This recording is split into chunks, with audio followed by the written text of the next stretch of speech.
에녹은 65세에 무드셀라를 낳았고 무드셀라를 낳은 후 300년을 하나님과 동행하며 자녀들을 낳았으며 그는 365세를 살았더라. 에녹이 하나님과 동행하더니 하나님이 그를 데려가심으로 세상에 있지 아니하였더라. 아멘. 자, 에녹에 대해서 오늘 한 번 더 좀 보고 싶은데요.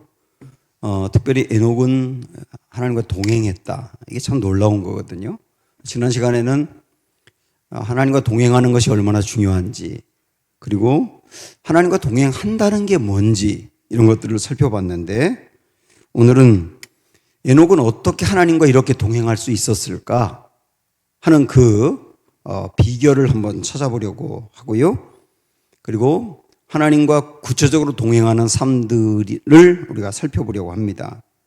자, 먼저 다시 21절, 22절 보시면 에녹은 65세에 무드셀라를 낳았고 무드셀라를 낳은 후 300년을 하나님과 동행하며 자녀들을 낳았다. 이렇게 말씀하고 있습니다. 어떻게 그는 이 300년이란 어마어마하게 긴 시간을 하나님과 동행할 수 있었을까? 여러분, 오늘 하나님과 동행하셨어요? 네? 한 시간도 동행하기가 쉽지 않더라고요. 우리 둘러싸고 있는 상황이 하나님과 동행을 막 막고 있고요. 하나님과 동행하면서 시선을 하나님께 향했다가 금방 세상으로 가버리고, 하나님과 동행하는 게 쉬운 일이 아니잖아요. 그런데 에녹은 300년을 동행했답니다. 비결이 뭘까요? 이게 중요하지 않습니까? 그 비결이 뭘까요? 자, 이 비결을 우리가 알려주는 말씀이 있습니다. 유다서로 가봅니다. 신약성경 유다서 397쪽.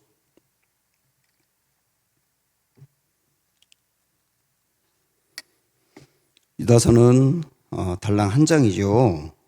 14절, 15절 보겠습니다. 14절, 15절. 자, 시작. 아담의 7대 손 에녹이 이 사람들에 대하여서여도 예언하여 이르되, 잠깐만요. 에녹이 사람들에게 예언했답니다. 그때 당시의 사람들에게 뭐라고 예언했을까요? 보라, 주께서 그 수만의 거룩한 자와 함께 임하셨나니 이는 무사람을 어떻게 하라고요? 심판하사. 이렇게 심판. 그러니까 결국은 에녹이 예언한 게 뭐냐면 심판이 있다는 거였어요. 사람들에게 심판이 있다. 심판이 있다. 이 예언을 했단 말입니다. 누가 심판을 받느냐? 이어서 보시면 모든 경건하지 않은 자가 경건하지 않게 행한 모든 경건하지 않은 일, 경건하게 하지 않은 일, 그에 대해서 심판이 있다 하는 것도, 경건하지 않은 죄인들이 주를 거슬러 한 모든 완악한 말, 하나님을 거스른 말이죠. 일과 말, 그거에 대해서 하나님이 그들을 정죄한다. 정죄한다는 말은 심판한다. 이렇게 예언했단 말이에요. 이게 이제 창세기에 나와 있지 않지만 유다서에서 그 부분을 주석을 하고 있는 겁니다. 결국은 이 에녹은 하나님으로부터 심판이 있다는 계시를 받은 거죠. 반드시 심판이 있을 거야. 여기서 말하는 심판은 1차적으로는 노아 때 물로 심판한 그걸 얘기하는 거예요. 그 심판이 있다고 미리 계시를 받은 거죠. 이 심판이 궁극적으로는 노아 때가 1차적인 거라고 한다면 성경에 나와 있는 모든 예언은 궁극적으로는 마지막 종말에 심판이 있다. 이걸 예언하고 있는 거거든요. 두 가지 예언을 한 겁니다. 심판이 있다는 계시를 들어서 알게 되었고, 그걸 정말로 믿게 된 거죠. 심판이 있다는 걸 정말로 믿게 된 거죠. 정말로 믿으니까 가만히 있을 수가 없었던 거예요. 이게 막 나가서 증거하는 거거든요. 증거한다는 거는 믿지 않고선 증거할 수 없거든요. 사람들이 에녹에 대해서 얼마나 지탄을 하고 면박을 주고 때로는 폭력을 가하면서 공격을 했겠어요. 그래도 막 증거한 것은 정말 심판이 있다는 걸 믿었기 때문이거든요. 그러니까 하나님이 노아 시대에 심판이 있을 것을 알고 방주를 만들라고 하면서 노아에게도 사람들에게 증거해라. 지금이라도 회개하고 돌이키도록 증거해라. 이렇게 말씀하셨는데 노아에게만 한 게 아니라 노아보다 먼저 에녹에게 먼저 했던 거예요. 너도 빨리 가서 증거해. 빨리 가서 증거해. 심판이 있다고. 그래서 에녹이 정말 하나님과 동행할 수 있었던 것은 바로 여기 있는 것이죠. 정말 심판이 있다는 것을 알았기 때문이에요.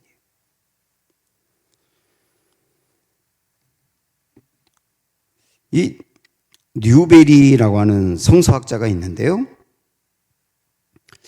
에녹이 정말로 심판이 있다는 것을 알았다.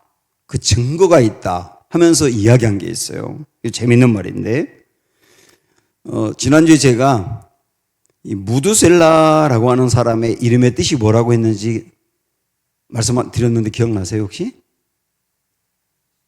네. 안 들리지만 맞는 것 같아요. 무드셀라는 그가 죽으면 심판이 온다. 이런 의미인데 사실 이건 의역한 거고 이 무드셀라라는 이름의 정확한 뜻은 창을 든 사람이란 뜻이에요. 창을 든 사람. 뉴베리가 이걸 갖고서 이제 이야기를 하는 겁니다. 이 고대 사회 때 마을과 마을 간에 이렇게 싸움을 하잖아요. 그러면 그 마을 입구에 창을 든 사람이 있었다는 거예요. 이 사람이 그 마을에서 가장 강력한 사람이고 그리고 지도자고. 그런데 이 창을 든 사람, 마을 입구에서 창을 든 사람이 죽으면 그 싸움에서 지는 거라는 거예요. 그래서 적들은 공격할 때 다른 사람 공격하지 않고 창을 든 사람을 공격을 하는 거죠. 그 사람만 죽으면 이기니까. 그리고 아군 편에서 볼 때는 창을 든 저 사람이 죽으면 우리가 심판을 당한다. 우리가 이 마을을 빼앗겨 버리고 저 사람들에게 지배를 받는다. 그게 이 고대 사회에 팽배하게 있던 일이라는 거죠. 그래서 창을 든 사람이 죽으면 우리 마을에 심판이 온다거든요. 창을 든 사람이 죽으면 우리 마을에 심판이 온다. 무드셀라라고 하는 이름의 뜻이 창을 든 사람인데 결국 그것을 의역을 하게 되면 창을 든 이 사람이 죽으면 심판이 온다. 이런 의미라는 거예요. 이런 의미라고 하는 거. 우리 이걸 생각을 하면서 하나님이 에녹에게 말씀하셨다고 한번 생각을 해보세요. 에녹아, 사람들이 참 악하지? 정말 악합니다. 나는 거룩한 하나님이기 때문에 이 악한 것을 그냥 두고 볼 수가 없어. 내가 이것을 심판해야 되겠어. 너에게 알려주는 거야. 반드시 심판이 있을 거야. 그러나 심판이 있다는 것을 알고 사람들에게 심판이 있다는 걸 자꾸 증언해. 증거하고 회개하고 돌이킬 기회를 줘. 그러면 심판이 멈출 거야. 그래서 이걸 깨달은 이 에녹은 막 증거를 한 것이죠. 하나님이 심판이 있다는 증거로 내 아들 이름을 무드셀라라고 줘. 창을 든 사람이 죽으면 심판이 온다는 걸 다 알고 있잖아, 사람들이. 그처럼 내 아들이 죽을 때 심판이 올 거야. 이렇게 말씀을 하신 거예요. 네 아들이 죽을 때 심판이 올 거야. 그래서 에녹은 막 나가서 증언했는데 그런데 사람들은 회개를 하지 않은 것이죠. 이 에녹은 결국은 이 아들이 태어났을 때 하나님이 이 아들의 이름을 무드셀라라고 지으라고 하는 것을 통하여서 심판이 온다는 걸 분명히 알게 된 거예요. 그래서 우리가 지난주에도 잠깐 봤지만 이 에녹은 65세 때 무드셀라를 낳았는데 무드셀라를 낳고 난 다음에 하나님과 동행했다고 강조하는 것을 보면 무드셀라를 낳기 전에는 그냥 평범한 신앙인이었는데 무드셀라를 낳으면서 그가 확 달라진 거예요. 신앙의 분기점이 생긴 거죠. 그 분기점이 뭐냐면 심판이 있다는 걸 분명히 알게 된 거죠. 그러면 궁금할 수 있기 때문에 정말 하나님이 심판이 있다. 성경에서 계속 말씀하고 심판에 대한 말씀은 아주 많은데 말이죠. 우리 예수님도 심판에 대해서 집중적으로 말씀하셨는데 이 심판이 정말 있을까요? 정말 중요하지 않습니까? 이 심판이 정말 있으면 이게 보통 일이 아니잖아요. 정말 있을까요? 막연히 생각하지 말고 정말 있을까요? 이 무드셀라가 죽으면 심판이 온다. 그걸 주님이 알려줬지 않습니까? 그럼 정말로 무드셀라가 죽었을 때 심판이 왔을까? 제가 여러분 가서 찾아보라고 했는데 안 찾아봤을까 봐 이제 그냥 말씀드릴게요. 자, 창세기 5장 보시면 지금부터 정신을 바짝 차리고 딴 생각하지 마시고요. 여러분 숫자를 세음을 해보는 겁니다. 머릿속으로. 머리로 안 되는 분은 볼펜 끝나서 적어보세요. 25절 보시면 25절 무두셀라는 187세에 라멕을 낳았다 그랬잖아요. 그죠? 그 라멕을 낳았을 때 나이가 몇 살이라고요? 187세라고 그랬습니다.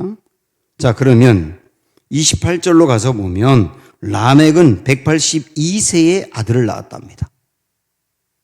182세에 아들을 낳았대. 그러면 그 아들이 누구냐면 노아거든요. 노아가 태어났을 때 무드셀라 나이는 몇 살입니까? 그렇죠. 조화선 집사님 보통 똑똑한 분이 아니에요. 369세예요. 그죠? 라멕을 낳을 때 187, 라멕이 노아를 낳을 때 182니까 합치면 369잖아요. 노아 한 살 때 무드셀라 369세였던 거예요. 분명하죠? 7장 11절로 가서 보십시오. 7장 11절. 노아가 몇 세 때? 600세 때. 600세 때 둘째 달 곧 그달 11일의 날이라. 그날에 큰 기쁨의 샘물이 터지고 하늘에서 창문들이 열려 40주야를 비가 땅에 쏟아졌더라. 이때 홍수 심판이 시작이 된 거죠. 몇 세 때? 노아 몇 세 때? 600세 때. 그러면 노아 600세 때 무드셀라 나이는 몇 살이에요? 969세가 되는 거죠. 그리고서 다시 5장으로 가서 27절 보시면 5장 27절에 그는 969세를 살고 죽었더라 그랬잖아요. 그가 969세 때 죽을 때 정말로 노아 홍수 심판이 시작이 된 것이죠. 분명하지 않습니까? 이게 지금 계산이 안 되는 분은 어쩔 수가 없어요. 이거는 여러분이 그다음 고민하면 기도하든지 누구 물어보든지 아니면 어쩔 수가 없어요. 중요한 건 뭐냐면 하나님이 그가 죽을 때 심판이 온다 라고 했던 말씀이 명확히 그대로 되었다는 거죠. 이거는 우리에게 아주 중요한 것을 알려주는데 성경에 있는 심판의 그 말씀은 반드시 실제가 될 거라는 거예요. 반드시 실제가 될 거라는 거예요. 에녹에게는 하나님이 말씀으로 한 번, 몇 번 했을지 모르지만 우리에게는 에녹이 들었던 것보다 더 명확한 하나님의 말씀이 있는 거예요. 이 말씀으로 거듭거듭 반복적으로 주님은 심판이 있다, 심판이 있다. 이걸 말씀을 하는 겁니다. 심판이 있다고, 심판이 있다고. 이거 절대 거짓이 아니라고. 이거를 정말 마음으로 알고 믿는 사람은 심판이 있다는 걸 아는 사람은 동행을 할 수가 없다는 거예요. 동행할 수 있는 근거는 정말 심판을 믿은 것이죠. 사람들이 왜 심각한 죄를 지을까요? 라이놀드 니버는 이런 말을 했습니다. 사람들이 심각한 죄를 짓는 것은 심판이 있다는 걸 믿지 않기 때문이다. 성도들이, 교회를 다니는 성도들이 교회를 다니긴 하지만 믿지 않는 사람하고 실제 삶이 별로 차이가 안 나는 이유가 뭘까요? 그 사람은 실제 심판을 안 믿기 때문이에요. 실제 심판을 믿는다면 절대로 그냥 그렇게 같이 살 수가 없어요. 심판 얘기하지만 실제 마음으로 안 믿는 거예요. 실제 심판을 믿는 사람은 깨어날 수밖에 없습니다. 우리 한번 보십시오. 로마서 13장 가보십시오. 로마서 13장 11절.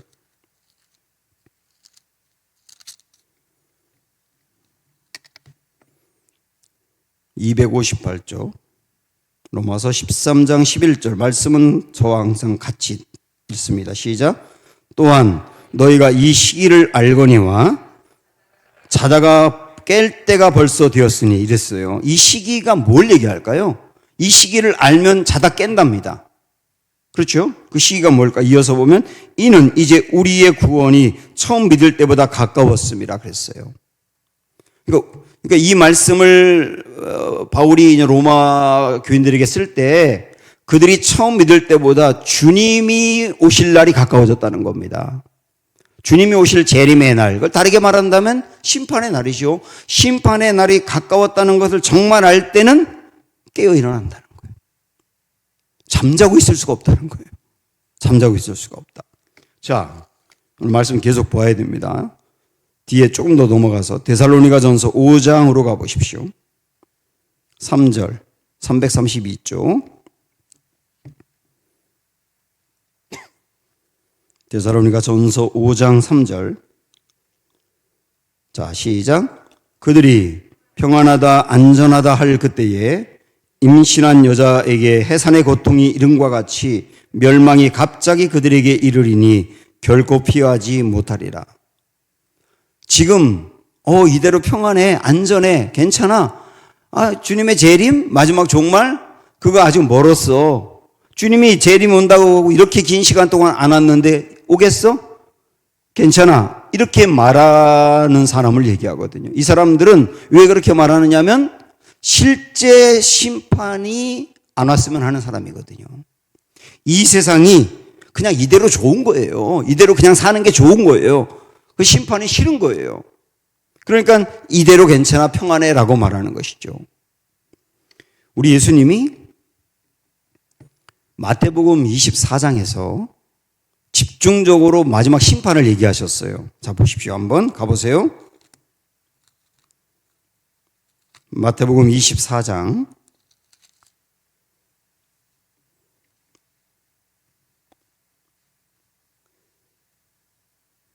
24장 전체가 다 마지막 때의 이야기입니다. 이런 말씀들을 주님이 쭉 얘기하시다가 42절 보세요. 마지막 때가 됐다고 하면서 뭐라고 하셨느냐면 그러므로 깨어 있으라 그랬어요. 마지막 때가 있다는 걸 알고 깨어 있으라. 44절에서도 이러므로 너희도 준비하고 있으라. 생각하지 않은 때에 인자가 오리라. 이렇게 말씀을 하셨어요. 그러니까 24장은 결국 뭐냐면 심판이 있다.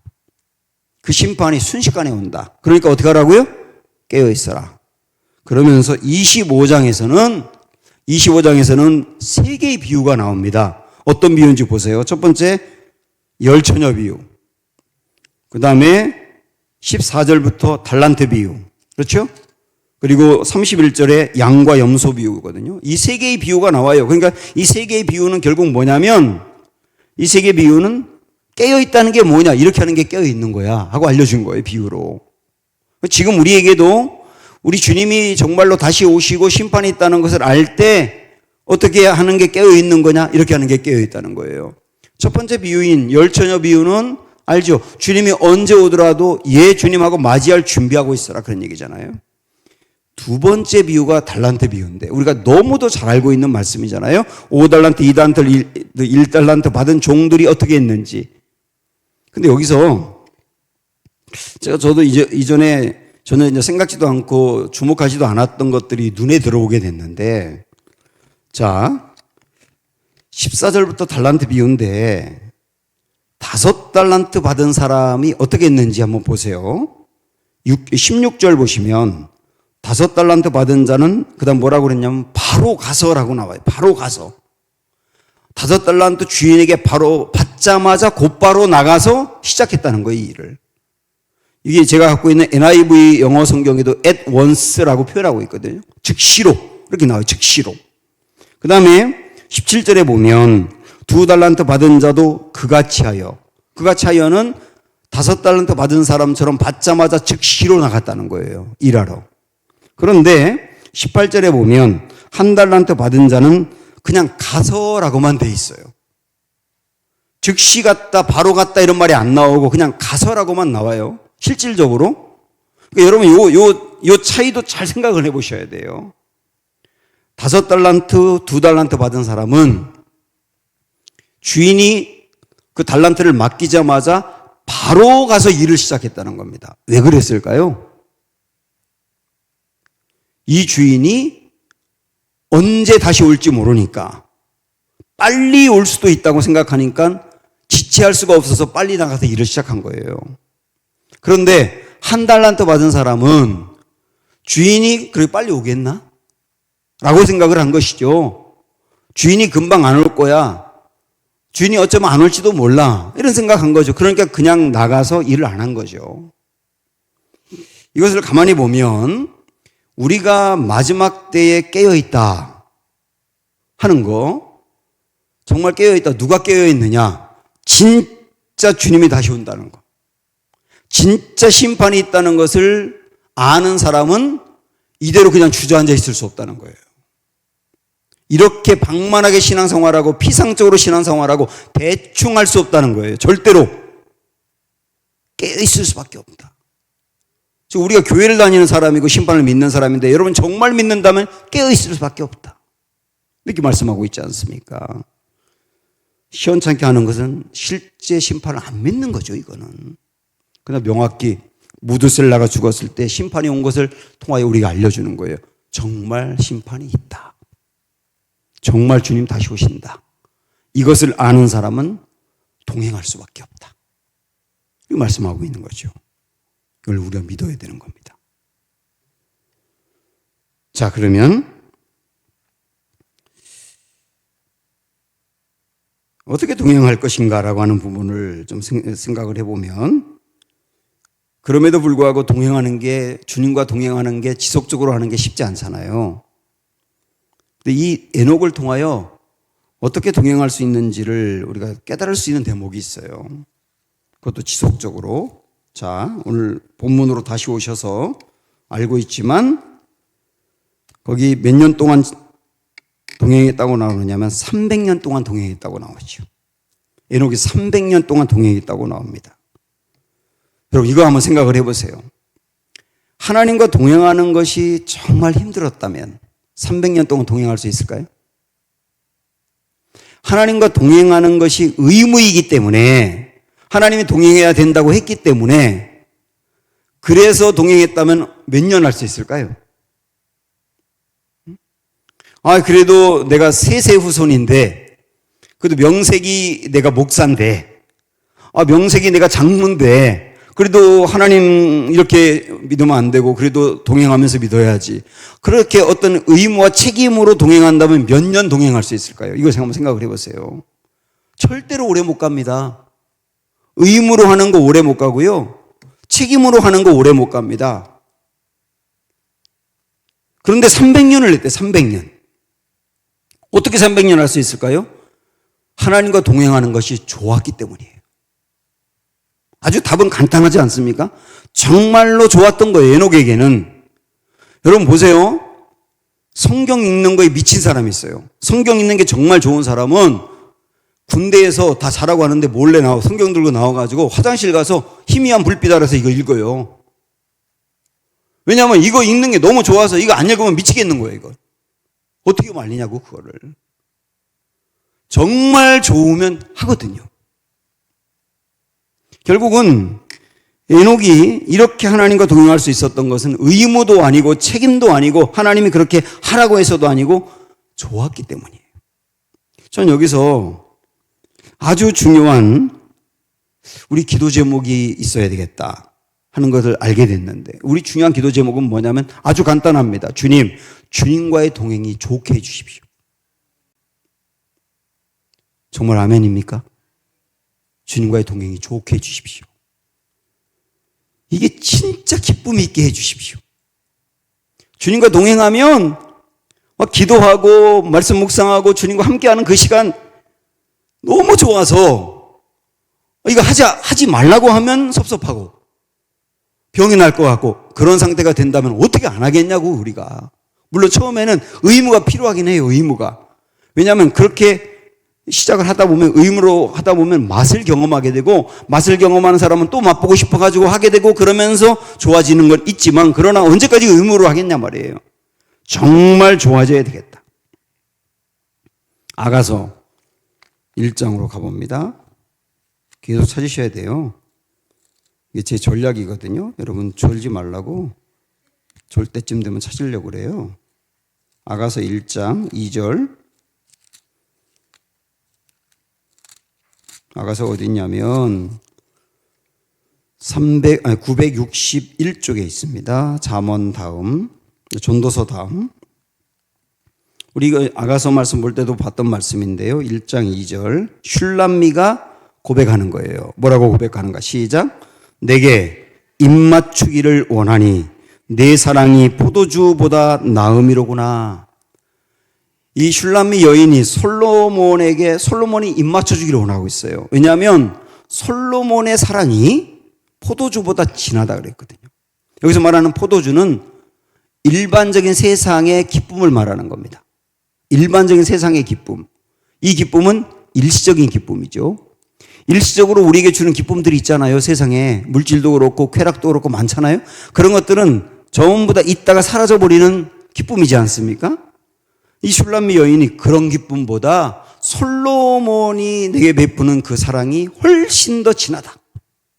이거는 하나님과 우리 사이의 교제를 말하고 있는데, 우리가 하나님에게 하나님의 사랑 제가 맛보고 나니까 이 사랑 너무 좋아서 세상에 재밌던 거 그거 아무것도 아니에요. 이전에는 그게 재밌고 이게 재밌고 이게 재밌어서 거기에 홀딱 내 마음이 뺏겼었는데 정말 주님의 사랑을 경험하고 나니까 이만한 사랑이 없어요. 그래서 그 사랑을 또 더 받고 싶어요. 그래서 구하는 거거든요. 진짜 하나님의 사랑이 얼마나 좋은지, 하나님과 교제가 얼마나 좋은지 아니까 그렇단 말이에요. 에베소서 1장에서도 바울이 에베소서 1장 3절에 찬송하리로다 이렇게 시작을 하거든요. 찬송하리로다.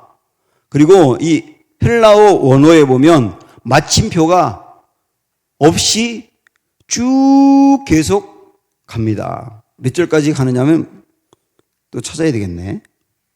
또 굉장히 길게 가요. 길게 끊이지 않고. 그거 뭐냐면 바울이 막 흥분해가지고 이 마침표를 찍을 수 없을 정도로 막 따발총을 쏘듯이 계속 간 겁니다. 얼마나 기뻤는지. 바울이 깨달은 기쁨은 뭐냐면 내가 하늘에 속한 신령한 복을 받았다. 하늘에 속한 신령한 복. 그 복이 뭐냐? 하나님이 나를 선택해 주시고 예수님이 나를 위해서 구속해 주시고 성령님이 나에게 믿게 하시고 너는 구원받은 백성이라 절대 이 구원을 잃어버리지 않을 거야 라고 도장을 꽝 찍어주시고 성령님이 내 구원의 보증이 됐다는 걸 정말 알았기 때문에 그걸 막 따발총같이 쓰고 있단 말이죠. 근데 그렇게 말씀하고 있는 바울은 지금 어디 있느냐? 감옥에 있어요. 감옥에 있으면서 이 주님이 하늘에서 베풀어 주신 그 은혜가 얼마나 큰지를 정말 알고 나니까 찬송합니다. 그러면서 쓰고 있단 말이에요.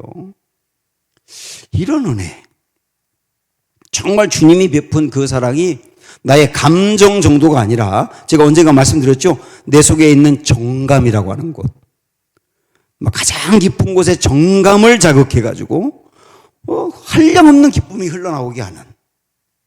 사랑하는 여러분, 오늘 이거 위해서 기도하십시오.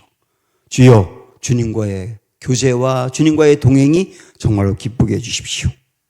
이런 겁니다. 또 하나, 자, 다시 앞으로 가서요.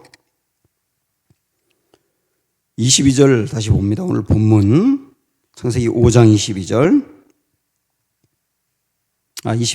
21절부터 에녹은 65세에 무드셀라를 낳았고 무드셀라를 낳은 후 300년을 하나님과 동행하며 또 자녀들을 낳았다 그랬어요. 자, 이제 절 보십시오. 에녹이 하나님과 동행하는데 300년 동안 동행하는데 산속에 들어가서 동행한 게 아닙니다. 아무도 없고 그냥 하나님만 바라볼 수 있는, 모세가 시내산 위에 올라가서 하나님을 바라보도 그렇게 산 위에 올라가서 하나님과 동행했다고 나오는 게 아니라 무드셀라를 낳았습니다. 무드셀라를 낳으면 혼자 큽니까? 걔를 키워야 되잖아요. 무드셀라만 낳은 게 아니라 그 다음에 더 뒤에 또 그 이후도 계속 애를 낳았다고 나왔잖아요. 그러니까 계속 자녀를 낳은 겁니다. 자녀를 낳았으면 자녀를 키워야 돼요. 자녀를 키우다 보면 엄청난 스트레스도 받아요. 화날 일이 많아요. 그 다음에 애 때문에 기쁨도 있지만 애 때문에 너무 부담될 때도 많아요. 막 속이 부글부글 끓을 때도 많아요. 다 던져버리고 싶을 때도 많아요. 애를 키우다 보면 결국은 산속에 올라가서 하나님과 동행한 게 아니라 일상의 삶에서 동행한 거잖아요. 일상의 삶에서 다른 사람이 하는 거 다 똑같이 하면서 돈도 벌어야 되니까 애를 키워야 되니까 돈도 벌고 그렇게 일상을 살아가면서 하나님과 동행했다. 아, 이게 진짜 은혜더라고요. 이게 은혜더라고요. 스님들처럼 절간에 들어가서 아무것도 바라고 온 것이 없이 동냥하듯 사람들이 와서 먹을 거 갖다 주면 이거 두드리면서 계속 거기서만 동행하라 그러면 그건 차라리 쉬울 것 같아. 일상을 살아가면서 엄청나게 화나는 것도 경험하면서 마음이 무너지는 것도 경험하면서 정말 바쁜 상황에서도 그래도 하나님과의 동행을 계속했다. 이게 은혜더라고요. 이게 은혜더라고요. 그래서 우리는 일상의 삶 속에서 하나님과의 동행을 연습해 가야 되는 겁니다. 지금 내가 굉장히 화났을 때 주님 제 마음 어루만져 주십시오.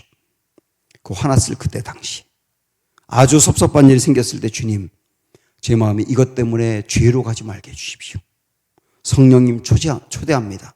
제 마음에 기쁨을 주십시오. 동행하는 것이 하나님과 뜻이 일치하는 거라고 우리가 배웠는데 주님 이때 어떻게 하는 게 하나님의 뜻과 일치하는 걸까요? 끊임없이 물어가면서 계속 그렇게 살아가는 걸 연습하다 보면 나중에는 어떻게 되느냐면 자연스럽게 동행이 되는 거죠. 자연스럽게. 지금 여러분 하나님과 동행해 가다가 실패하기도 하고 그러지만 동행은 절대 하루아침에 되는 게 아니에요. 일상 속에서 하는 거기 때문에 더 어려운 거예요. 그러나 계속 연습해 가십시오. 끊임없이 연습해 가십시오. 무너져도 또 연습해 가십시오. 그러면서 이 동행이 몸에 배면 되는 겁니다. 하나만 잠깐 더 말씀드리고요. 무드셀라가 오늘 본문에 나왔기 때문에 말씀드리는데 가장 오래 산 사람이잖아요. 저도 초등학교 때부터 이 성경 퀴즈 내면 꼭 이런 거 냈거든요. 역사상 가장 오래 산 사람은 무드셀라요. 몇 살? 969. 정말 잘 맞췄어요. 척척 맞췄는데 그런데 그때는 그냥 그렇게 맞추기만 했는데 나중에 왜 하나님이 무드셀라를 제일 오래 살게 했을까를 깨닫게 되는 거죠. 왜? 무드셀라가 평생을 건강관리 잘해서 근육이 단단하고 저처럼 매운 거 짠 거 그런 거 안 먹고 밀가루 음식 안 먹고 그렇게 관리를 잘해서 그런 것도 없을 수는 없겠지만 정말 중요한 게 뭘까요? 우리 아까 배웠습니다. 그가 죽으면 심판이 온다. 그가 일찍 죽으면 심판이 일찍 오는 거잖아요. 하나님이 그를 일찍 들어가면 심판이 일찍 오는 거라서 그때 죽을 때까지 구원받지 못한 사람은 끝나는 거잖아요. 여기 하나님의 마음이 있더라고요. 여기 하나님의 마음. 그를 빨리 들어갈 수 없는 하나님의 마음. 1년이라도 더 살게 하고 싶은 하나님의 마음. 왜요? 한 사람이라도 더 건져내야 되니까. 그가 1년 더 살면 또 그 사이에 건져내니까. 그래서 하나님의 인내가 여기 담겨 있고 하나님의 그 마음이 한없이 열려서 지금이라도 와, 지금이라도 와. 나 너 포기하지 않았으니까 지금이라도 와. 그리고 하나님의 애절함이 여기에 담겨 있더라고. 그러다 보니까 그가 가장 오래 산 거였구나. 하나님의 마음이 여기 있는 거구나. 그러고 본다면 지금 우리가 사는 지금 이 시대는 무드셀라의 시간을 살고 있는 거죠. 하나님이 인내하는 시간. 하나님이 기다리는 시간. 지금이라도 오라고 부르는 시간. 우리에게도 똑같이 주님이 온전히 회개하고 나와 동행하자라고 부르는 시간. 아직 주님을 알지 못하는 사람, 내가 포기하지 않았으니 그들 포기하지 말라고 말씀하는 시간. 이게 무드셀라의 시간이에요. 오늘 이 은혜를 우리에게 베풀어 주셨습니다. 무드셀라가 죽지 않았다고 종말은 안 올 거야. 2000년 전부터 예수님 온다고 안 왔잖아. 그렇게 말하는 게 아니라 오시겠다 하고도 이렇게 지연하는 주님의 그 마음을 알자고요. 그리고 돌이켜서 하나님께로 가까이 나아가 주님과의 친밀한 동행이 이루어지는 은혜가 있기를 축원합니다.